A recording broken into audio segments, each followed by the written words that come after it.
শীতের সকাল, অনেক ঠান্ডা। তো ঠান্ডা ঠান্ডায় উপদ্য একটা হোক। ক্লাস 10-এর এটাই প্রথম উপদ্য ধরা হয়। এর আগে একটি উপদ্য দেওয়া আছে যদিও, কিন্তু ক্লাস 10-এর এটাই প্রথম উপদ্য। উপদ্য নম্বর 32, পাতা নম্বর 59। সবাই খুলো। দেখো, মাধ্যমিক পরীক্ষায় আমি বলেছি অঙ্ক কোশ্চেনটা মডার্ন, এখন যে অঙ্ক প্যাটার্ন কোশ্চেন পড়ে West Bengal board of secondary এডুকেশনের, সেইখানে দুটো প্যাটার্নের কোশ্চেন পড়ে। 36 নম্বরের শর্ট কোশ্চেন আর 54 নম্বরের বড় কোশ্চেন। 54 নম্বরের বড় কোশ্চেনের মধ্যে উপপাদ্য দুটি দিয়ে একটি করতে হয়, সম্পাদ্য একটি দিয়ে 5 নম্বর থাকে, উপপাদ্য 5 নম্বর থাকে, আর একটা এক্সট্রা উপপাদ্য দিয়ে এটা 3 নম্বর থাকে। এটা 54 নম্বরের মধ্যে পড়ে। 5 5 10 আর 3 13। আর শর্ট কোশ্চেন যেটা 36 নম্বর, সেইটা তোমার মেন জিনিস।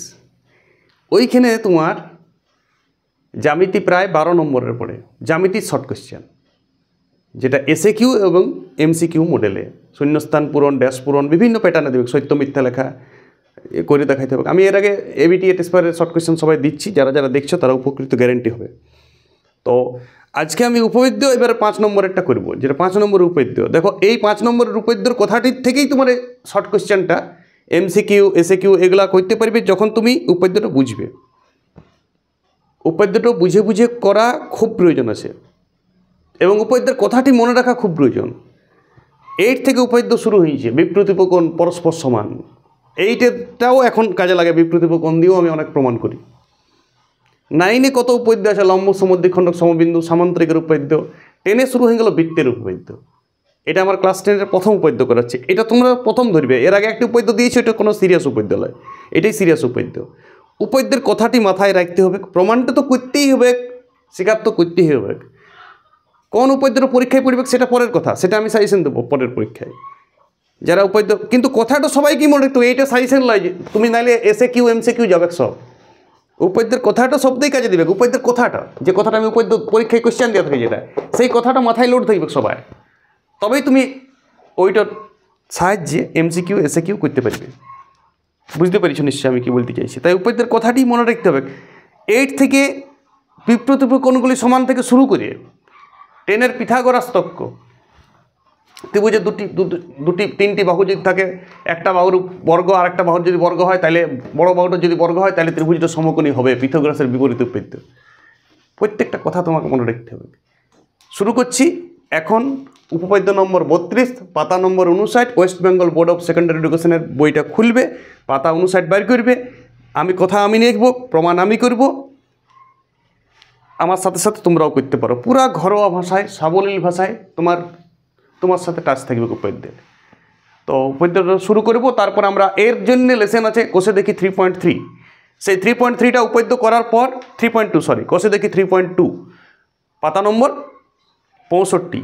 এইগুলা করার জন্যই আমাকে উপপাদ্যটা করতে হচ্ছে। আর পরীক্ষাতেও পড়তে পারে উপপাদ্যটা, 5 নম্বরের যে কোশ্চেনটা বলছি। কিন্তু SAQ MCQ তো প্রচুর প্রশ্ন আছে। SAQ MCQ কোষে দেখি সবগুলো করতে হবে। এক্সট্রা উপপাদ্য মাথা খারাপ করার দরকার নাই, এক্সট্রা উপপাদ্যের জন্য অতিরিক্ত সময় নষ্ট করার দরকার নাই।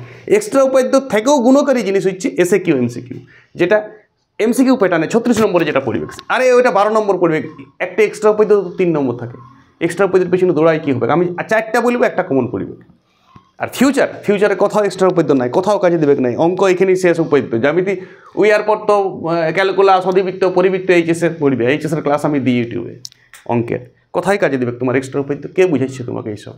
এক্সট্রা উপপাদ্য না করে ফিজিক্যাল সায়েন্সটা জোর দাও, ইতিহাসটা পুরা পড়ো, ভূগোল সাবজেক্টটা ঠিক করে পড়ো, নলেজ বাড়াও। চাকরি পেতে হবে, মাধ্যমিক পরীক্ষা ভালো রেজাল্ট করে কিছু হবে না। যদি ভালো রেজাল্ট হয়ে যায়, এটা পড়িতে ঠিক আছে, ওকে। আমি উপপাদ্যটা লিখছি, লেখো। উপপাদ্যটা আছে, কথাটা দেখো। ব্যাস নয় এরূপ কোনো জ্যাকে, ব্যাস নয় এরূপ কোনো জ্যাকে বৃত্তের, যদি লেখা না বুঝাচ্ছে একটু ভিডিওটা জুম করবে, বৃত্তের কেন্দ্রগামী কোনো সরল রেখা, ব্যাস নয় এরূপ কোনো জ্যায়ের উপর করো তুমি কথাটা, তাহলে সুর পাবে। জ্যায়ের উপর, ব্যাস নয় এরূপ কোনো জ্যায়ের উপর বৃত্তের কেন্দ্রগামী কোনো সরলরেখা লম্ব হলে উহা জ্যাকে সমদ্বিখণ্ডিত করে। মোটামুটি মানেটা এইটা, আমি মুখস্থ করিনি কোনো কিছু, আমি মন থেকে কথা লিখছি। উহা জ্যাকে সমদ্বিখণ্ডিত করে, এই কথাটা পরীক্ষাতে দিবে, কিন্তু তোমার ব্রেনে লোড রাখতে হবে। দেখো উপদ্যের দুটি প্রোডাক্ট, আমি প্রথম উপদ্য করাচ্ছি বলে একটা বলছি, উপদ্যের দুটি পার্ট থাকে, আমি সব উপদ্যেরই এটা টেকনিক বুঝাচ্ছি। এই কথাটা শুনে আমি কী করে উপদ্য করবো? দেখো উপদ্যের দুটো পার্ট থাকে, একটা হলে, তুমি হলেটা এইটা যদি, তাহলে এইটা হবে। কথাটা বোঝার চেষ্টা করো। হলে প্রোডাক্ট মানে ব্যাস নয় এরূপ কোনো জ্যায়ের উপর বৃত্তের কেন্দ্রগামী কোনো সরলরেখা লম্ব হলে, মানে এটা স্বীকার করতে হচ্ছে, জ্যাকে সমদ্বিখণ্ডিত করবে, এটা প্রমাণ করতে হবে। সেন্সটা লাও। প্রত্যেকটা উপদ্যের কথাটাকে দুটো পার্টে পাঠ করবে, জটিল বাক্য থাকে উপদ্যের কথাটা, যদি তবে, তাই যদিটা হচ্ছে স্বীকার, তবেটা হচ্ছে প্রমাণ্য বিষয়। যে কোনো উপদ্য তুমি করতে শিখে যাবে, তাতে এক্সট্রা উপদ্য তুমি করতে শিখে যাবে। আমরা, তুমি যে এক্সট্রা দিবে আমরা সেটাই করে দেবো, কোনো এক্সট্রাই প্র্যাকটিস করি না। প্রত্যেকটা উপদ্যের কথাগুলো মাথায় লোড আছে, একদম 8 থেকে শুরু করে 10-এর পিথাগোরাসের লাস্ট তক। প্রত্যেকটা কথা আমি 10 মিনিটে প্রত্যেকটা উপদ্য পরপর কথা বলে যাবো, অনর্গল একদম, স্টপ, নন স্টপ।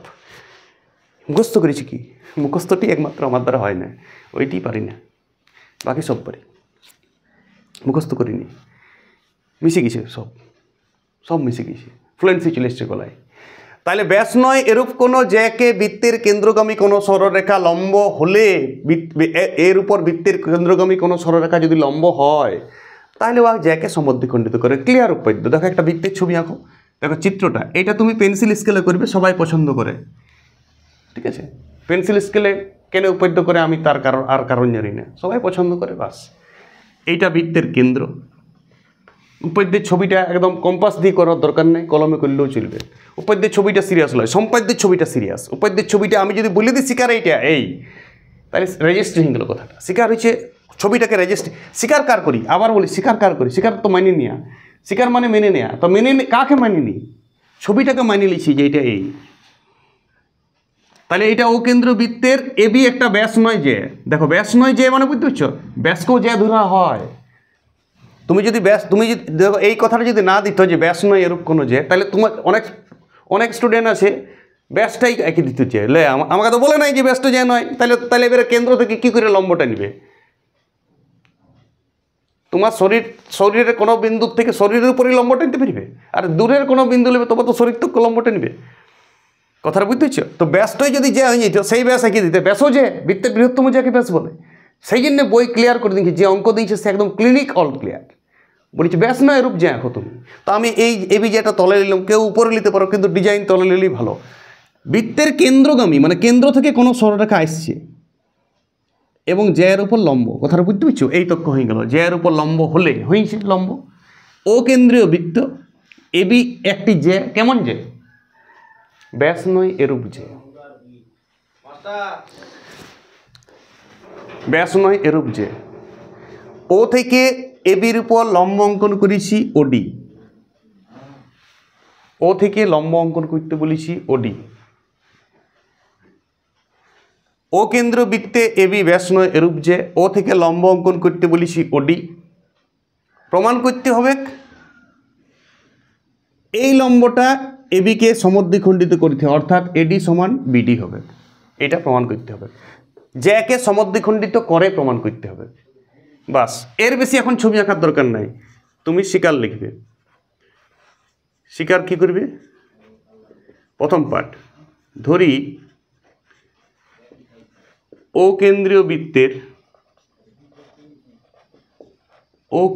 বৃত্তের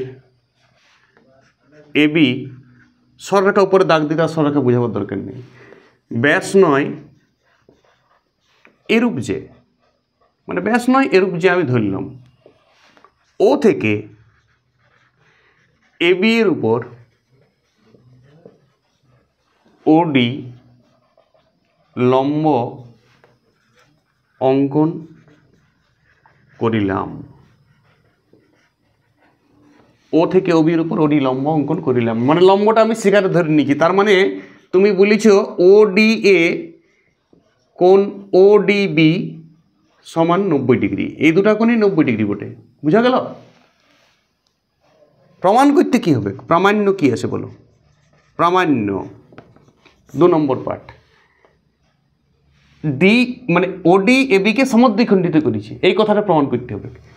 ওডি এবিকে, ওডি সরলরেখা দাগ দিলেই সরলরেখা বোঝায়, উপরে দাগ দিয়ে দিবে। ওডি এবিকে সরলরেখা ভাষাটা দেওয়ার দরকার নেই 20 বার করে। ওডি সরলরেখা এবি সরলরেখা উপরে দাগ দিচ্ছি। ওডি সরলরেখা এবি সরলরেখাকে সমদ্বিখণ্ডিত মানে সমান দুভাগে ভাগ করেছে। ইয়ার অর্থাৎ কি? এর অর্থটা প্রমাণ করব আমরা। অর্থাৎ এডি সরলরেখা সমান ডিবি সরলরেখা। বুঝতে পারছো? এডিটা ও ভাবো না, ডিটা ভাববে। আমি বলছি মুখে সেইটা ক্যাপ দাও, ভুলটা ধরার চেষ্টা করো না জোর ব্রেন দিয়ে। এডি সমান ডিবি, আমি ডিএই লিখেছি এটা। চলো, আর হালকা উপপাদ্যটা করতে গেলে অঙ্কন আছে। এই অঙ্কনটি কিন্তু মনে রাখতে হবে। উপপাদ্য অঙ্কন তোমার ব্রেন আসবে না, অঙ্কন মনে রাখতে হবে। উপপাদ্য তো অঙ্কন আছে, এটা মনে রাখতে হবে। দেখো উপপাদ্যটা ফাঁকা ফাঁকা লাগছে, একটা ত্রিভুজ করতে হবে। আর ত্রিভুজের সর্বসম আমি ক্লাস 7-এ শিখেছি, আর সেইটা দিয়েই তো সব উপপাদ্য প্রমাণ হয়। পৃথিবীর যত উপপাদ্য আছে সর্বসম হবেই। দেখবি যে কোনো উপপাদ্য পৃথিবীতে কোথাও না কোথাও সর্বসম আছে। 98% উপপাদ্য সর্বসম দিয়ে হয়, 99 দূরের কথা। তাহলে ও এ আর ও বি লম্ব অঙ্কন করিলাম। দেখো আমি অঙ্কনের সময় অঙ্কন করছি, কোনো ছাত্রছাত্রী আগেই লিখে দেয় ছবি। এমনও ছাত্র দেখি যে পুরা উপপাদ্যটি লিখে দেয়, ছবি পরে আগে লাস্টে, মানে পুরা মুখস্থ করে ঝাড়িয়ে একদম নাম কথা সময় মুখস্থ করে দেয়। পরে ছবিটা আর দরকারই নেই, ও এডি ওবি কবিতার মতো ক ক ক ক করে মুখস্থ করে দেয়। পরে লাস্টে ফিনিশিংয়ে ছবি এঁকে দেখটি, উপরটা ফাঁকা রাখে, পরে ছবি। আরে বাবা, ও কাজ স্বীকার করল ছবিটার, ও ফাঁকা পাতা সাদা পাতা স্বীকার করিছে। ধরি এটা একটি সাদা পাতা, ছবি দরকার নেই, ওইটা স্বীকার করিছে। মানে বুঝো কত মানে কেমন সেন্স। বহুত লোক মানে कैसे कैसे लोग रहते हैं। ঠিক আছে, এডি সমান ডিবি। তাহলে অঙ্কন কি করতে হবে? ও কমা ও এবং ও কমা বি যুক্ত করা হলো,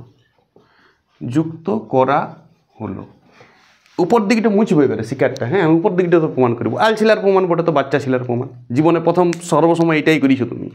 দেখো ত্রিভুজ দুটো দেখতে পাচ্ছ না, এর ফলে দুটো ত্রিভুজ হয়েছে, ও এডি আর ও বি। এটা আর লিখছি না এখানে, ওনাকে লিখিয়ে দাও, ফাঁকা আছে তো। যুক্ত করার ফলে, এর ফলে যখন যুক্ত করলে এর ফলে ত্রিভুজ এওডি ও ত্রিভুজ বিওডি, দেখো ও আর ডি কি বুঝেছি বাবা, কী করবে? ক্যাপ দিবে, আমি মুখে বলছি সেটা দেবে। আমার ও আর ডিতে কি হয়ে যায়? এওবি উৎপন্ন হলো। চলো, দুটা ত্রিভুজ উৎপন্ন দেখতে পাচ্ছি চটচটে। এবারে এই ত্রিভুজ দুটো সর্বসম করে দেবো। নমস্কার। চলো এবারে প্রমাণ করবো উপপাদ্যের 4 নম্বর পাঠ। শিকারটা আমি মুছছি, তোমার নিশ্চয়ই টুকিছো, না টুকিছো তো তাও মুছছি। দেখো প্রমাণ, ত্রিভুজ ও এ ডি ও ত্রিভুজ ও বিডি এর বা থেকে পায়, তুমি যা ইচ্ছা লেখো, এমন কোনো চেঞ্জ নেই। নাম্বার 1 বলো ও এ সমান ও বি বটে। কারণটা একটু দিবে, সবাই পছন্দ করে। একই বৃত্তের ব্যাসার্ধ, বেশি লিখো না, একই বৃত্তের ব্যাসার্ধ। মহাভারত করো না উপপাদ্যগুলোকে, মাত্র 5 নম্বর আছে, বহুত কিছু লিখছো তুমি। 2 নম্বর ওডি সাধারণ বাহু বা ওডি সমান ওডি লিখতে পারো। ওডিটা দুটাতেই আছে, এই ত্রিভুজেরও বাহু বটে, এই ত্রিভুজেরও। একটি ঘরের দুটা ঘরের একটাই কমন দেওয়াল, সাধারণ বাহু। তাহলে ওডি সাধারণ বাহু, অসাধারণ কাজে। আর 3 নম্বর ওডি এ সমান কোণ ওডিবি। কারণ লিবে উভয়ই 90 ডিগ্রি, বেশি লিখো না, উভয়ই 90 ডিগ্রি, বাস। দেখো দুটা বাহু সমান, একটি কোণ সমান, তাহলে ত্রিভুজ দুটো কী হবে? সাইড অ্যাঙ্গেলে সমান। কী জন্য সমান সাইড অ্যাঙ্গেল ওইসব লেখার দরকার নেই, ওটা বোঝার জন্য বটে। এই ত্রিভুজ দুটো সর্বসম চিহ্ন নিশ্চয়ই জানো, সমান দিয়ে একটি হেলা দা কর্কটিনের মতো, বাস। আর সর্বসম হয়েছে না, আমি তো আমার যেটা প্রয়োজন আমি সেটা নিয়ে দেবো। দুটা ত্রিভুজ যখন সর্বসম হয়ে যায়, ও সব কিছুই সমান হয়। কিন্তু সব কিছু কী লিখবে? তোমার যেটা প্রমাণ করতে হবে তুমি সেটা লেখো। তার মানে আমি লিখবো তাহলে এডি সমান গ্যারেন্টি ডিবি। এইখানটায় ধ্যান দাও, এইখানে তুমি লিখবে অনুরূপ বাহু। সর্বসমর পরে যা হয় সেটা অনুরূপ বাহু, যদি কোণ সমান লাও তো অনুরূপ কোণ। এটা রেওয়াজ বটে উপপাদ্যের। তুমি নিশ্চয়ই উপপাদ্যের থেকে একটা ধুন পাইছো করতে প্রতিটা উপপাদ্য না দেখে করতে হবে। বই একদিকে থাকবে, আর কথাটাও লিখতে হবে। কথাটা লেখাটা আর্জেন্ট, কথাটা আমি হেল্প দেবো না, কথাটাই তো তোমার ফিউচার। কথাটাই উপপাদ্যের প্রমাণটা মনে রাখলে, ভুলে গেলেও চলবে, কথাটা দিয়ে তো এক্সট্রা শর্ট কোশ্চেন এমসিকিউ 12 নম্বর পড়বে তোমার, সত্য মিথ্যা মিলিয়ে। উপপাদ্য তো 5 নম্বর থাকে, উপপাদ্য থেকে শর্ট কোশ্চেনের নাম্বার বেশি জ্যামিতির। ঘ্যান দাও লালাই জল চলে গিয়েছে তোমার শর্ট কোশ্চেনগুলো। আর তুমি এদিকে উপপাদ্যটা ছোটো ছিদ্র বটে, উপপাদ্য যদি চলে যায় তাও কোনো নাই। 12 নম্বর গুছাবো না, 36 নম্বর খুব সিরিয়াস। তার মানে অতএব ডি এবি এর মধ্যবিন্দু, ডি এবি এর, এবি বুঝাচ্ছে তো, মধ্যবিন্দু। প্রুভড, প্রমাণিত। নিশ্চয়ই বুঝিয়েছ না, আরেকবার বুঝাবো?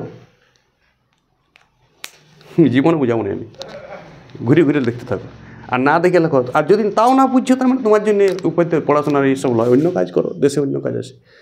ঠিক আছে, ওকে।